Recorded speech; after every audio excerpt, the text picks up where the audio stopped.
Bien le bonjour les anxieuses, et aujourd'hui nous inaugurons une toute nouvelle chronique Rotoscope. Alors deux choses. Pourquoi Rotoscope? Eh bien parce que nous allons parler dans cette chronique uniquement d'animé. Voilà, ça sera l'équivalent des magnétoscopes, mais pour bien différencier des magnétoscopes qui eux ne consistent qu'en la review de live action, eh bien j'ai décidé de créer carrément une nouvelle rubrique. Donc Rotoscope. Alors qu'est-ce que la rotoscopie? La rotoscopie c'est une méthode utilisée, un procédé de fabrication entre guillemets, procédé utilisé donc dans le milieu de l'animation qui consiste à capturer un mouvement en prise réelle afin de pouvoir décortiquer frame par frame ce même mouvement, c'est-à-dire le détourer, le décalquer image par image. Et puis bien évidemment, tous ces calques que vous allez obtenir, mis bout à bout, ils vous permettront de retranscrire le mouvement de la manière la plus réaliste possible dans le milieu de l'animation. Voilà pourquoi Rotoscope. Alors, je ne connaissais pas du tout ce truc-là avant de chercher le titre pour la rubrique, donc merci Google.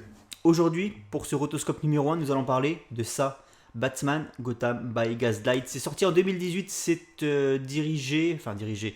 réalisé par Sam Liu, un habitué des films d'animation chez Warner Bros. Et c'est l'adaptation du comics du même nom qui lui est beaucoup plus vieux puisque sorti en 1989 et dessiné à l'époque par Mike Mignola. Mignola c'est Hellboy. Pour restituer un petit peu, pour resituer pardon, j'ai changé un petit peu d'angle de vue, voilà, histoire de bien différencier ça des autres chroniques. Ici vous avez l'animé qui défile, ce n'est que le début, donc vous inquiétez pas, on va essayer de faire du zéro spoil. Et puis si vraiment vous n'avez pas envie de le voir sur cette vidéo, eh bien concentrez-vous uniquement sur ma voix. Voilà. Bah écoutez, c'est parti, on va essayer de faire une review relativement rapide, de ne pas faire quelque chose de 45 minutes comme c'était le cas sur le magnétoscope. Je vais essayer d'aller un peu plus droit au but et de faire ça de manière dynamique. Alors, qu'est-ce que j'ai pensé de ça? Je l'ai vu hier soir, eh bien je suis mitigé. Je suis mitigé parce que autant il y a des bonnes idées, autant le projet se prend quand même pas mal les pieds dans le tapis. Gotham by Gaslight, ça raconte l'histoire de Batman contre Jack l'Éventreur. En fait, c'est la transposition du Batverse que l'on connaît très bien. C'est la transposition de tous ces codes, de tous ces personnages, de leur caractérisation à l'époque de Jack l'Éventreur, c'est-à-dire fin 19e, début 20e siècle. Par contre, ça ne se passe pas à Londres, on reste à Gotham. C'est le nom du dessin animé. Donc on est dans une Gotham victorienne. Et là déjà, on remarque un premier problème, je trouve, c'est que l'idée est très bonne, le fait de transposer le Batverse vraiment dans une Gotham encore plus vieille et encore plus gothique, mais on n'exploite pas une seule fois cette putain de ville. C'est vraiment problématique. On se retrouve avec une ville qui est censée nous dire pas mal de choses. Gotham, c'est une ville qui doit parler d'elle-même. C'est un personnage à part entière, c'est le personnage principal du Batverse, Gotham. D'autant plus que là, on revient aux origines de cette Gotham. Et je trouve que c'est très sous-exploité à ce niveau-là. J'aurais aimé plus de séquences dans la ville avec plus de bâtiments exploités, des cathédrales, ou alors qu'on exploite un peu plus les ruelles aussi. Peut-être donner un aspect un peu labyrinthique à l'enchevêtrement des ruelles de la ville et donner lieu à des courses-poursuites dans des décors plus originaux.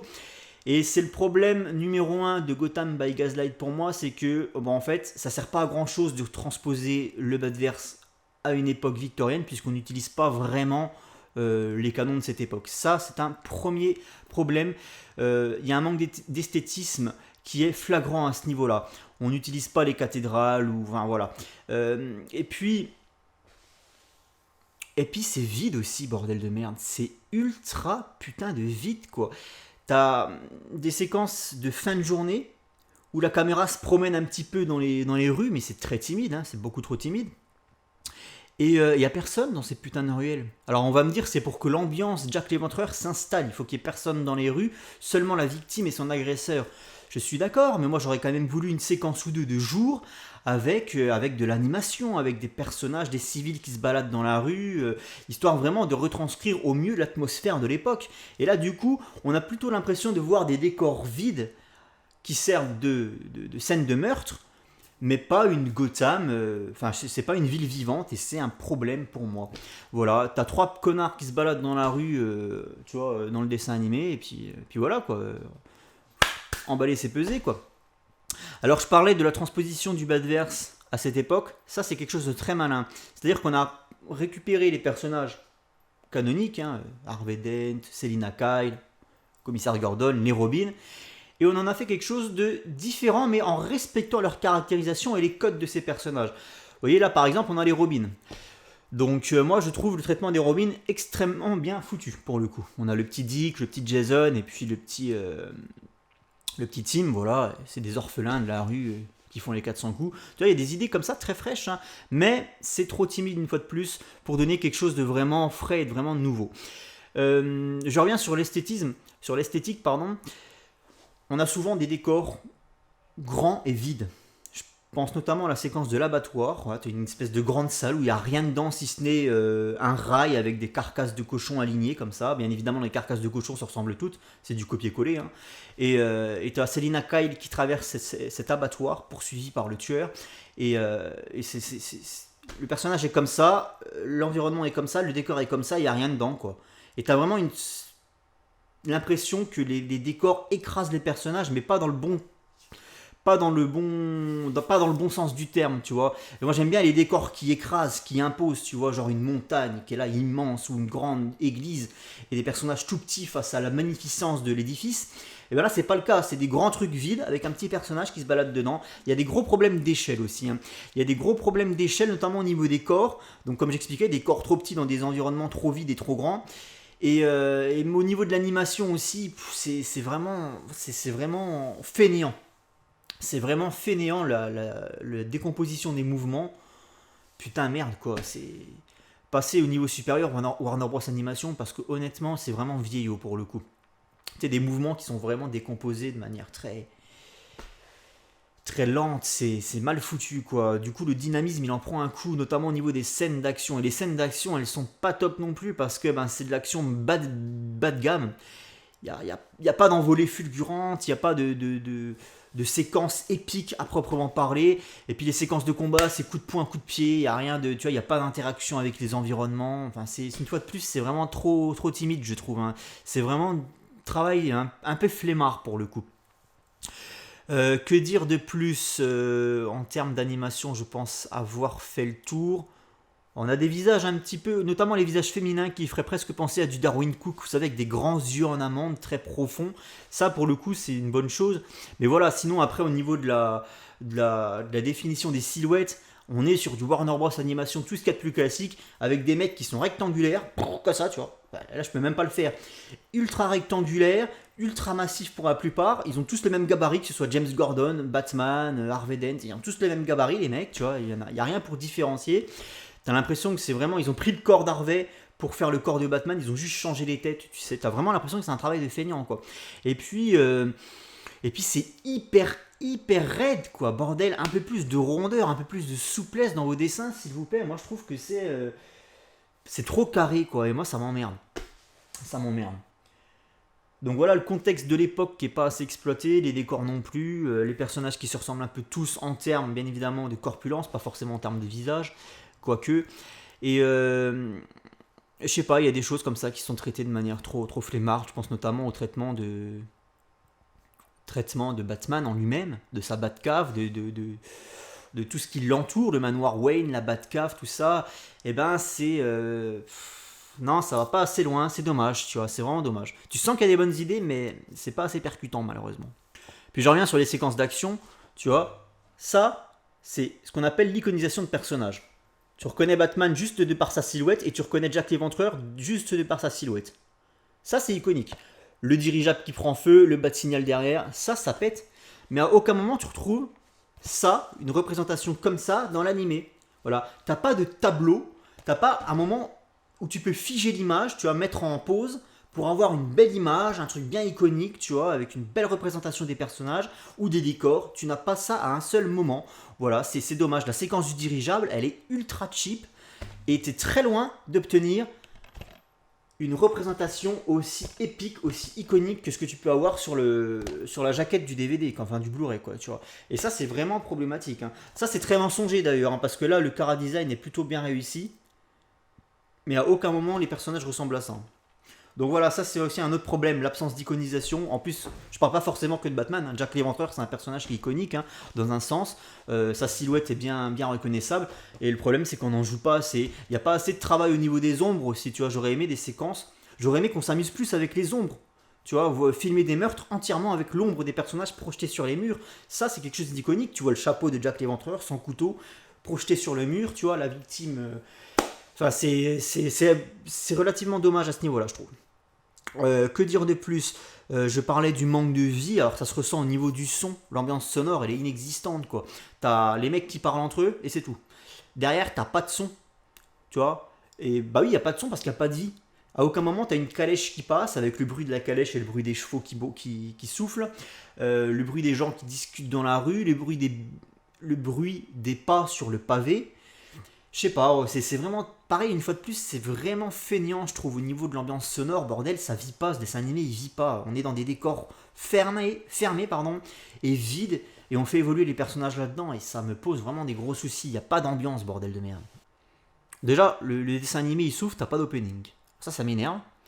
T'as pas d'opening. Normalement, tous les dessins animés Warner Bros. DC, ils sont caractérisés par un truc qui est ultra cool, c'est un opening très bien travaillé, très bien foutu. Tu mets le DVD, voilà, t'as une petite séquence de 2 minutes, l'opening qui se lance, et là, t'en prends plein la gueule. Il y a un vrai travail d'animation avec le lettrage à l'écran et tout, la musique derrière. Des fois, c'est de Christopher Drake, des fois, on n'a pas cette chance.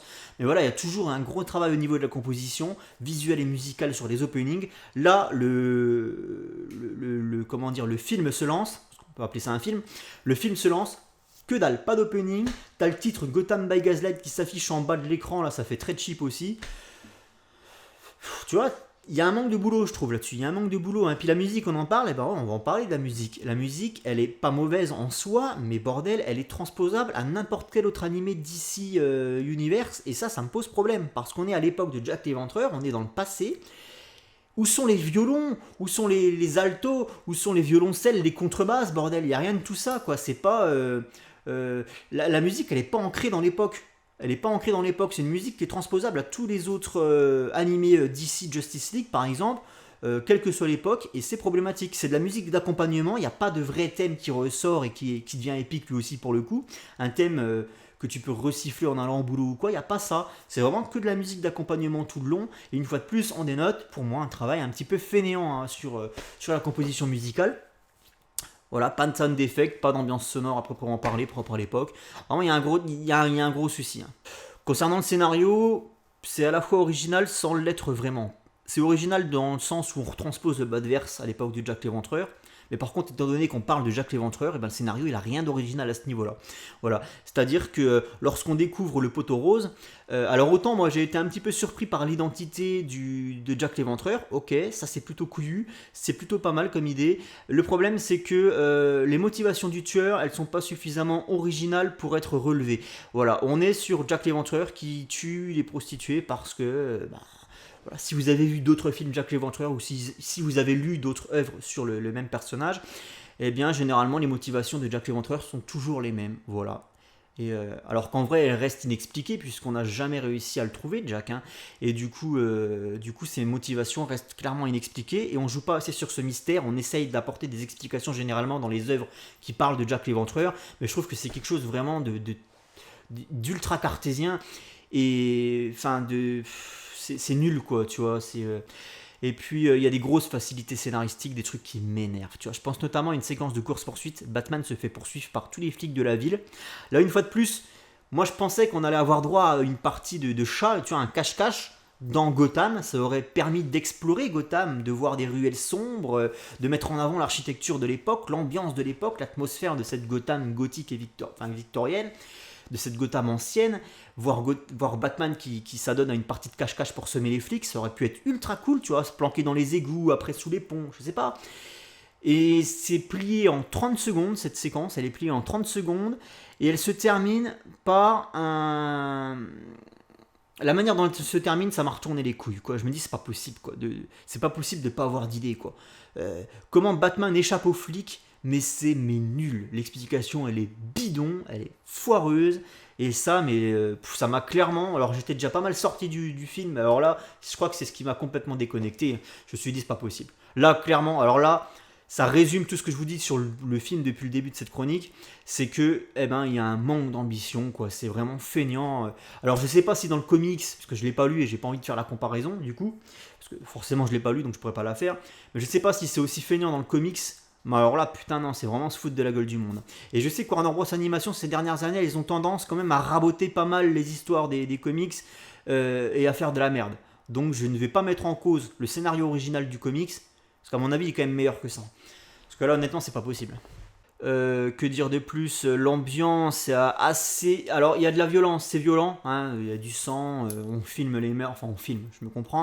Les meurtres, même si les meurtres sont pas très originaux dans leur façon d'être montrés à l'écran, au moins, ils ont le mérite d'être là. On a le mérite d'avoir des meurtres violents, mais on n'est pas dans le dessin animé horrifique.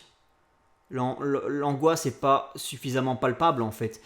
C'est bien de vouloir parler de Jack l'Éventreur, mais dans un dessin animé tout public, forcément, tu peux pas y apporter une atmosphère vraiment lugubre, vraiment malsaine, vraiment horrifique, que j'aurais aimé voir, parce qu'on reste dans un dessin animé Batman, donc ça reste destiné à tout public. Donc ok, tu vois du sang, c'est cool. Moi qui aime bien les trucs un peu violents, j'aime bien quand on s'adresse pas uniquement qu'à des gosses. Et pour le coup, là, on se fout pas trop de notre gueule, tu vois. Mais voilà, l'ambiance, elle est pas là, quoi. L'ambiance, elle est pas. Les meurtres sont violents, mais l'ambiance ne l'est pas et c'est pas assez oppressant, tu vois. Ça manque d'un. Ça manque de cette atmosphère oppressante, ça manque vraiment d'angoisse pour le coup. Bref, pour résumer, est-ce que je vous conseille Gotham by Gaslight? Non, pas spécialement. Voilà, passez votre chemin si vous n'avez pas 1h20 à perdre. Le comics peut-être, je lirai peut-être le comics et je vous ferai peut-être un cause comics ou une review post-café pour vous en parler. Mais l'anime en lui-même, honnêtement, non, ça vaut pas le coup. Ça vaut pas le coup. Même si l'idée peut vous paraître super cool, vous allez très vite être déçu. Au bout de 10 minutes, tu comprends l'arnaque. Donc voilà, je ne vous conseille pas Gotham by Gaslight, c'est pas un bon animé. Voilà, merci à vous tous et je vous dis à très bientôt. Ciao.